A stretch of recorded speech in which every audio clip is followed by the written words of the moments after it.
Hello students, complex analysis and complex function में हम analytic function, harmonic function, limit, continuity, differentiability और उनकी properties पर बेस्ड प्रॉब्लम्स सॉल्व कर रहे थे।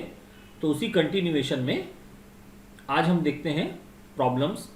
देखिए क्या गिवन है, दिया हुआ है कि find the analytic function whose real part is sin 2x by cos h2y minus cos 2x। Real part is, हमें एक एनालिटिक फंक्शन फाइंड आउट करना है। सपोज वो एनालिटिक फंक्शन हमें पता है कॉम्प्लेक्स फंक्शन किस फॉर्म का होगा, f of z equal to u plus i v, और u प्लस आई वी में से हमको u गिवन है, u equal to sine 2x by cos h2y minus cos 2x। तो हमें ये f ऑफ z पता करना है कि ये कंप्लीट फंक्शन क्या होगा, f ऑफ z जो है वो क्या होगा फंक्शन, ये हमें पता करना है। And find the analytic function, पहले से ही डिफाइन करके दिया, एनालिटिक फंक्शन फाइंड आउट करना है। इसका ये मतलब हुआ कि ये जो फंक्शन f ऑफ z होगा वो f of z already analytic है, कॉशी रीमान इक्वेशन को सेटिस्फाई करता है, जो उसका सफिशिएंट कंडीशन है किसी एनालिटिक फंक्शन का कि कॉशी रीमान इक्वेशन को सेटिस्फाई करेगा। वो यहाँ पे एनालिटिक प्रूफ नहीं करना है, एनालिटिक ऑलरेडी है, ये दिया हुआ है। Find the analytic function whose real part is, यानी एनालिटिक फंक्शन का रियल पार्ट गिवन है, उसी एनालिटिक फंक्शन को कंप्लीट एफ ऑफ जेड जो हमें वैल्यू बतानी है इस क्वेश्चन के अंदर पे। तो देखिए इसके लिए जो मैथड अभी हम इस क्वेश्चन में देखने वाले हैं वो कहलाता है Milne Thomson method. Milne Thomson method या माइलन थॉमसन्स मैथड कहलाता है। देखिए किस तरीके से सॉल्व करते हैं, वर्किंग रूल और साथ में वैल्यू फाइंड आउट करने का तरीका दोनों अपन एक साथ पे समझ लेते हैं क्या होगा। देखें, क्योंकि एनालिटिक फाइंड आउट करना है तो हमको पता है कि एनालिटिक फंक्शन डिफरेंशिएबल होता है। तो f of z u plus i v है, उसको यदि मैं डिफरेंशिएट करता हूं एफ डैश ऑफ जेड, तो रियल पार्ट x के रिस्पेक्ट में क्या हो जाएगा, del u by del x plus i del v by del x. और कॉशी रीमान इक्वेशन लगाते हैं, क्योंकि कॉशी रीमान क्यों अप्लाई कर रहे हैं, क्योंकि भाई यहाँ पर del u by del x की वैल्यू तो हम रख पाएंगे u की वैल्यू को डिफरेंशिएट करके, लेकिन v की वैल्यू को x के रिस्पेक्ट में डिफरेंशिएट, v तो हमें पता ही नहीं, तो इसलिए कॉशी रीमान अप्लाई करके del v by del x को रिप्लेस कर देते हैं किससे, minus del u by del y से, है ना। कंडीशन हमको पता है, del u by del x is equal to del v by del y and del u by del y equal to minus del v by del x। और यदि second वाले के दोनों साइड पे माइनस का मल्टीप्लाई कर दें तो हो जाएगा del v by del x equal to minus del u by del y। तो यहाँ पे इसी को यूज़ कर किया है हमने, del u by del x minus I into del u by del y। अब चलिए दोनों को डिफरेंशिएट करके रख देते हैं। u हमारे पास गिवन है, u को एक बार x के रेस्पेक्ट में डिफरेंशिएट करते हैं, एक बार y के रेस्पेक्ट में। तो x के रेस्पेक्ट में करेंगे तो न्यूमरेटर और डिनोमिनेटर दोनों में है, तो डिफरेंशिएशन का डिवीजन रूल लगेगा। ओके, तो डिनोमिनेटर होल स्क्वायर हो गया ये, और न्यूमरेटर में denominator differentiation of numerator function, तो साइन 2x का 2 cos 2x हो गया, माइनस साइन 2x न्यूमरेटर को एज इट इज रखे और इंटू डिनोमिनेटर वाले फंक्शन का किए तो cos का माइनस साइन होगा, इसलिए माइनस माइनस प्लस, और cos 2x में 2 sin 2x हो गया। ओके, ये वाला पार्ट हो गया, ये वाला जो पार्ट है पहला वाला, ये हो गया del u by del x की वैल्यू। ओके, अब del u by del y के लिए y तो केवल डिनोमिनेटर में है, न्यूमरेटर में है नहीं, इसलिए इसको ऊपर लेके जाएंगे न्यूमरेटर पे तो पावर होगा -1, और फिर डिफरेंशिएट करेंगे तो ये वैल्यू आ जाएगी। ओके, क्या मिल जाएगा, साइन 2x तो ऑलरेडी न्यूमरेटर में है, cos h2y minus cos 2x, ये हो गया cos h2y minus cos 2x का होल स्क्वायर, और उसके बाद फिर cos h2y का करेंगे तो माइनस 2 sin h2y। क्लियर हो गया, ये माइनस सामने ले आते हैं तो माइनस माइनस प्लस हो गया। अब माइलन थॉमसन मैथड के अकॉर्डिंग इसके बाद क्या करते हैं कि इस पूरे टर्म पे हमें क्या रखना होता है, x equal to z and y equal to 0। Okay, ये ध्यान पे रखेंगे, एनालिटिक फंक्शन फाइंड आउट करने के लिए x को रिप्लेस करना होता है z से और y को रिप्लेस करना होता है किससे, 0 से। ठीक है, ये माइलन थॉमसन मेथड के अकॉर्डिंग ही है। माइलन थॉमसन मेथड के अकॉर्डिंग करते क्या है, शॉर्ट में एक बार मैं आपको बता देता हूँ। फर्स्ट स्टेप होता है कि आप सारे डेरिवेटिव्स फाइंड आउट कर लो, पार्शियल डेरिवेटिव्स जो है, पार्शियल डेरिवेटिव्स आप फाइंड आउट कर लो, del u by del x, del u by del Y.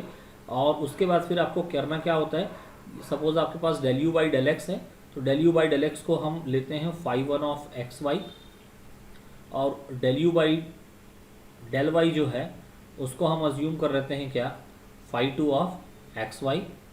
Third step हम फाइंड आउट कर लेते हैं phi one of z zero and phi two of z zero, यानी जो प्रीवियस स्टेप में हमको जो वैल्यूज़ मिली है, ये दोनों वैल्यू पे x को z से और y को 0 से रिप्लेस कर लेते हैं एंड आफ्टर दैट उनको इंटीग्रेट कर लेते हैं। ठीक है, इंटीग्रेट करेंगे, f dash of z will be equivalent to integration of phi one z zero plus i phi two z zero and t z. ठीक है, तो ये इस तरीके से हम इंटीग्रेशन करते हैं। ये हमारा ये बिल्कुल ये तीन स्टेप जो दिख रहा है यही क्या कहलाता है, माइलन थॉमसन मेथड कहलाता है। ये माइलन थॉमसन मेथड है, इससे हमें जो मिलता है एफ डैश जेड, ये भी इंटीग्रेशन होगा तो ये एफ ऑफ जेड हो जाएगा फाइनली, और यहाँ पे फिर हमको क्या मिल जाता है, एनालिटिक फंक्शन मिल जाता है। क्लियर है? तो देखिए अब क्या कर देंगे, ये हमने ले लिया del u by del x हमको मिल गया, del u by del y हमको मिल गया, एक्स की जगह पे जेड, वाई की प्लेस पे 0 रख देते हैं। तो अब देख लेते हैं फर्स्ट वाले टर्म पे क्या होगा, y के प्लेस पे 0 रखेंगे तो हमें पता है cos हाइपरबोलिक 0 की वैल्यू 1 होती है। ओके, cos हाइपरबोलिक 0 की वैल्यू 1 होती है, sin हाइपरबोलिक 0 की वैल्यू 0 होती है, sin हाइपरबोलिक की वैल्यू, ये ध्यान पे रखेंगे। ओके, तो ये क्या हो जाएगा, यहाँ पे देखें 2 cos 2z, ये वैल्यू 1 हो गई, -2 हो गया, नीचे cos 2 0, यानी ये वाली वैल्यू cos 0 हुई तो 1 हो गया, माइनस cos 2 z हो गया, यानी ये फर्स्ट वाला टर्म क्लियर हो गया।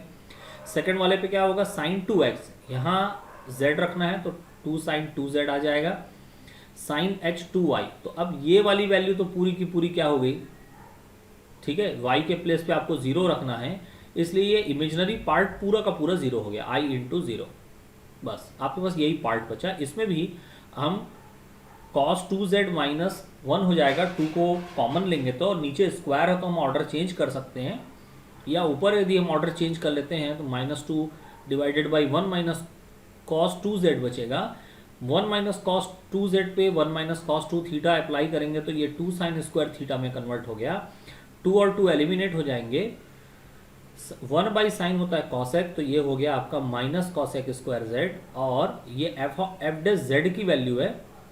एक बार यदि इसको इंटीग्रेट करते हैं विथ रेस्पेक्ट टू z तो हमें मिल जाएगा f of z equal to cos z plus एक इंटीग्रेशन कांस्टेंट मिलेगा जिसको हम लिख देंगे i इंटू सी, क्योंकि i इंटू 0 था तो i इंटू सी के फॉर्म में इसको लिख दिए। Taking the constant of integration as imaginary since u does not contain any constant. Okay, तो ये f of z equal to cot z plus i into c, ये आपका एनालिटिक फंक्शन हो गया। साथ में हमको समझ में आ गया कि एनालिटिक फंक्शन फाइंड आउट करने का ये जो मेथड है वो क्या कहलाता है, माइलन थॉमसन मेथड कहलाता है। रियल पार्ट दिया हुआ है तो भी हम पूरा एनालिटिक फंक्शन फाइंड आउट कर सकते हैं, इमेजिनरी पार्ट दिया हुआ है तो यहाँ पे क्या चेंजेस हो जाता, सपोज हमको v गिवन होता तो हम del v by del x इसको एज इट इज रहने देते, del u by del x को हम किस में चेंज कर देते, del v by del y में। ओके, और del v by del y होता तो उस कंडीशन में ये दोनों वैल्यू इंटरचेंज हो जाती, ये थोड़ा सा ध्यान पे रखेंगे, क्योंकि del u by del x और del u by del y यहाँ पर v होगा तो आप थोड़ा सा चेंज करोगे तो एक में माइनस का डिफरेंस आ जाएगा बस। ओके, ये तो एज इट इज रहेगा del v by del y, ये जो है वो minus del v by del x हो जाएगा, phi two of x y वाला part. Clear?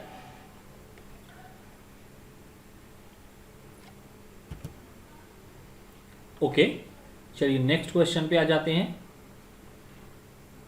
Determine the analytic function f of z equal to u plus i v if u minus v will be given as cos x plus sin x minus e to the power minus y divided by 2 into cos x minus cos hyperbolic y and also given as f of pi by 2 will be equivalent to 0। तो देखें इसका solution कैसे होगा। यहाँ एक चीज ध्यान पे देंगे, लास्ट क्वेश्चन में हमको गिवन था real part of analytic function that is u। यहाँ पे हमको u भी गिवन नहीं है, v भी गिवन नहीं है, बल्कि रियल पार्ट और इमेजिनरी पार्ट का डिफरेंस दिया हुआ है।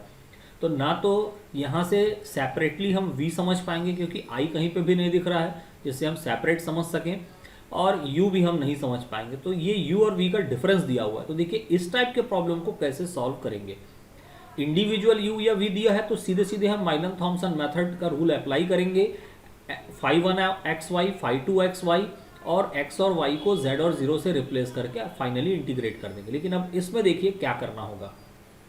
ओके, तो यहाँ पे देखिए एनालिटिक फाइंड आउट करना है, f of z equal to u plus i v, और एनालिटिक है यानी डिफरेंशिएबल तो होगा। तो चलिए इसको डिफरेंशिएट कर देते हैं x और y के रिस्पेक्ट में। तो ये फर्स्ट वाला इक्वेशन जो है वो x के रिस्पेक्ट में डिफरेंशिएट हुआ है, और नेक्स्ट वाला जो है वो इक्वेशन को y के रिस्पेक्ट में डिफरेंशिएट किया गया है। देखिए del u by del x, del v by del x, x के रिस्पेक्ट में डिफरेंशिएट करेंगे तो क्या हो जाएगा, यहाँ पे न्यूमरेटर और डिनोमिनेटर दोनों पे x है, तो डिवाइड रूल लगाना होगा, यानी कि ये हो गया आपका डिनोमिनेटर का whole square cos x minus cos h y whole square, then cos x minus cos h y as it is रखते हैं, और रखने के बाद फिर आप न्यूमरेटर का करोगे तो ये हो जाएगा sin x का cos x का माइनस sin x होगा,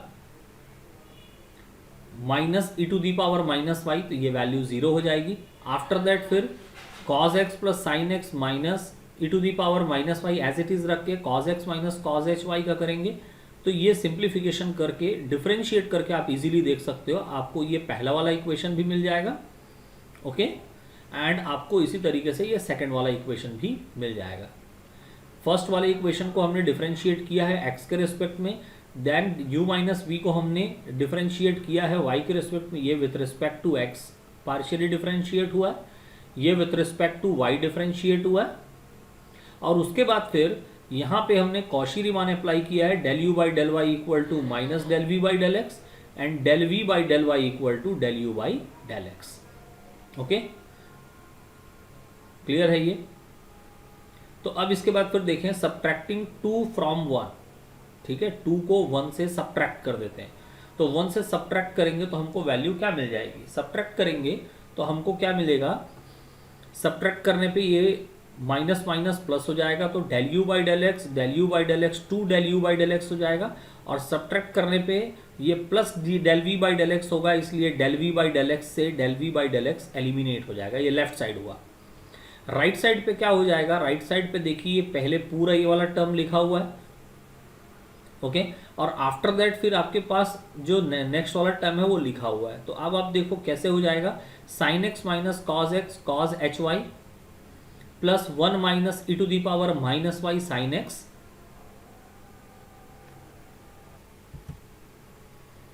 तो देखिए इन दोनों इक्वेशंस को आप फर्स्ट में से सेकंड को सब्ट्रैक्ट करते हो तो देखिए ये इक्वेशंस इस तरीके से आएंगे। फिर इसका सिंप्लीफिकेशन आप देख लीजिएगा यहाँ जो डायरेक्टली गिवन है। देखिए फर्स्ट वाला equation sin x minus cos x into cos h y plus 1 minus e to the power minus y sin x, तो ये पूरा पहला टर्म हो गया, minus sin x minus cos x into cos h y plus 1 minus e to the power minus y sin x. Okay, after that minus, क्योंकि minus कर रहे हैं फर्स्ट से सेकंड को, माइनस के बाद फिर ये पूरी वैल्यू हम ले लिए sin x plus cos x into sin h y plus e to the power minus y. तो देखिए ये plus e to the power minus y जो है ये क्या हो जाएगा, माइनस हो जाएगा। ओके, ये हो गया आपका minus e to the power minus y cos x minus cos h y minus sign h y. अब देखिए ये e to the minus e to the power minus y और यहाँ पे भी minus e to the power minus y, तो minus e to the power minus y common ले लेते हैं तो हमको क्या मिल जाएगा, हमें अंदर मिलेगा sin x plus cos x minus cos h y minus sign h y. ये तीन टर्म तो होंगे और ये तीन टर्म के साथ में ये साइन एक्स भी इनके साथ मर्ज हो जाएगा। ओके, तो ये सिंप्लीफाई होकर के बन गया आपका 2 into del u by del x, कुछ भी कैंसिल आउट तो हो नहीं रहा है। यहाँ कॉज एच वाई है कॉमन, इस वाले में साइन एच वाई है और इस वाले में e to the power minus y, इसलिए कैंसिल आउट तो कुछ भी होगा नहीं। अब देखिए इन दोनों को हमने अभी क्या किया था, सब्ट्रैक्ट किया था। अब बिल्कुल सिमिलर इसी तरीके से ऐड करेंगे तो ये रिजल्ट मिल जाएगा, यानी del v by del x मिल जाएगा आपको। ओके, तो ये सारा ऑपरेशन अप्लाई करके हम कर क्या रहे हैं, हम माइलन थॉमसन ही लगाना चाह रहे हैं। ओके, डायरेक्ट u या v देने पर हम डिफरेंशिएट करके इंडिविजुअल टर्म को फाइंड आउट करते। अभी हम क्या कर रहे हैं, अभी हम ऐड सब्ट्रैक्ट करके फाइनली वही काम कर रहे हैं, del u by del x del v by del x. तो इस तरीके से हमको दो पार्ट मिल जाएगा, जिससे हमको माइलन थॉमसन मेथड में एफ डैश जेड की वैल्यू हमको मिल पाएगी। तो ये हमको मिल गया del u by del x एक इक्वेशन, और ये हमको मिल गया -2 del v by del x add करने से। Now f dash z equal to del u by del x plus i into del v by del x. ये अब ये दोनों वैल्यूज रखने के लिए हमें चाहिए क्या, तो इसको और आगे सिंप्लीफाई करने के बाद भी हमें x इक्वल टू जेड और y इक्वल टू 0 ही रखना है। तो सीधे ही हम क्या कर देते हैं, इन इक्वेशन में x इक्वल टू जेड और y इक्वल टू 0 रख देते हैं। तो y इक्वल टू 0 रखने से जहाँ पे y साइन के साथ होगा वो वैल्यू ऑलरेडी 0 हो जाएगी। तो यहाँ पर देख लीजिए आप क्या हो जाएगा, यहाँ पे साइन एच वाई है, इसका मतलब ये वाला टर्म जो है वो पूरा पूरा क्या हो जाएगा, 0 हो जाएगा। यहाँ साइन एच वाई है, ये वाला टर्म पूरा पूरा क्या हो जाएगा, 0 हो जाएगा। ओके, तो यहाँ पर आपको मिल जाएगा क्या, साइन जेड माइनस कॉस 0, यानी ये value sorry sin z minus cos z, यहाँ पे मिल जाएगा sin z plus cos z, यहाँ पे e टू दी पावर 0 ये वाली वैल्यू 1 हो जाएगी। क्लियर है। और कॉस एच 0 ये वाली वैल्यू भी क्या हो जाएगी, 1 हो जाएगी। ये वाली वैल्यू आपकी बन गई sin z minus cos z into 1, sin z minus cos z हो गया। ये वाली पूरी वैल्यू आपकी 0 हो गई, प्लस 1 हुआ, यहाँ पे e टू दी पावर 0 ये वाली वैल्यू 1 हो गई, और ये sin z plus cos z हो गया। तो देख लीजिए क्लियर है, यहाँ पे माइनस का कॉस जेड होगा, यहाँ पे प्लस का साइन जेड होगा, यहाँ माइनस का साइन जेड होगा और माइनस का कॉस जेड होगा। तो ये साइन जेड वाला पार्ट तो कैंसिल आउट हो ही जाएगा। कॉस 0 की वैल्यू हो गई आपकी -1। ओके, तो -1 और ये सामने माइनस है, माइनस माइनस प्लस हो जाएगा, लास्ट वाली वैल्यू 0, ये 1 और ये 1, ये हो गया 2। तो इस तरीके से आप सिंप्लीफाई करोगे तो फाइनली आपको ये इक्वेशन मिलेगा 1 minus cos z divided by 2 into 1 minus cos z whole square, क्योंकि दोनों के डिनोमिनेटर में 2 तो पहले से ही है। कॉस एक्स यानी कॉस जेड हो जाएगा, कॉस 0 यानी वैल्यू 1 हो जाएगी। तो 1 minus cos z divided by 2 1 minus cos z whole square, एक एक 1 माइनस कॉस जेड एलिमिनेट होगा, तो आपको मिलेगा 1 by 2 1 minus cos Z. 1 minus cos Z की वैल्यू आपको पता है 2 साइन स्क्वायर थीटा बाई 2 का फॉर्मूला अप्लाई करेंगे, पहले से 2 है, और ये 2 sine square theta by 2 4 sine square Z by 2 होगा। 1 बाई 4 कॉन्स्टेंट है, 1 बाई साइन स्क्वायर हो गया कॉसेक स्क्वायर जेड बाई 2। ये जो है वो माइलन थॉमसन लगा रहे हैं, मतलब ये एफ डैश जेड की वैल्यू है। After integration F of Z यहाँ पे मिल गया, और कॉसेक स्क्वायर जेड जो है उसमें हो जाएगा ये minus of cot theta by 2 upon 1 by 2, तो ये -1 by 2 into cot z by 2 plus c हो गया। यहाँ तक क्लियर। अब एक कंडीशन यहाँ पे क्वेश्चन में साथ में और दे दी गई है, f of pi by 2 equal to 0, ये गिवन है, ये और एक चीज़ हमको गिवन है, ठीक है, ये एक और कंडीशन हमको गिवन है। तो ये कंडीशन हमारा रिजल्ट यहाँ पे हो जाता, लेकिन कंडीशन गिवन है एफ ऑफ जेड की वैल्यू के फॉर्म में, तो इससे हमको क्या हेल्प मिलेगी, सी की वैल्यू जो है वो हम डिटरमाइन कर पाएंगे, कांस्टेंट की वैल्यू हमको मिल पाएगी। देखिए रख देते हैं, यहाँ पे z के प्लेस पे एफ पाई बाई 2 रखेंगे, तो एफ ऑफ पाई बाई 2 होगा, मतलब ये लेफ्ट साइड तो 0 हो गया। यहाँ z के प्लेस पे पाई बाई 2 रखेंगे तो पाई बाई 2 डिवाइडेड बाई 2 यानी पाई बाई 4 हो गया, और पाई बाई 4 हो गया तो कॉट 45 डिग्री की वैल्यू 1 होती है, तो minus pi by 2 plus C हुआ, यानी सी की वैल्यू हम डिटरमाइन कर लिए at z equal to pi by 2 and F of pi by 2 will be equal to 0। हमें क्या मिल गया, सी की वैल्यू 1 बाई 2। ये सी की वैल्यू यहाँ पुट कर देते हैं, तो ये हम और 1 बाई 2 कॉमन हो जाएगा, तो हमें फाइनली क्या मिल गया, एफ ऑफ जेड की value 1 by 2 into 1 minus cot z by 2। ये भी आपका माइलन थॉमसन मेथड का ही प्रॉब्लम था, उसी का ही यूज़ था।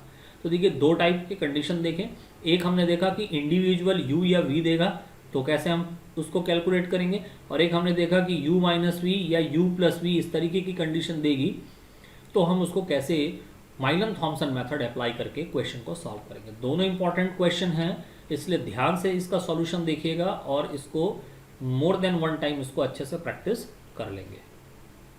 ओके।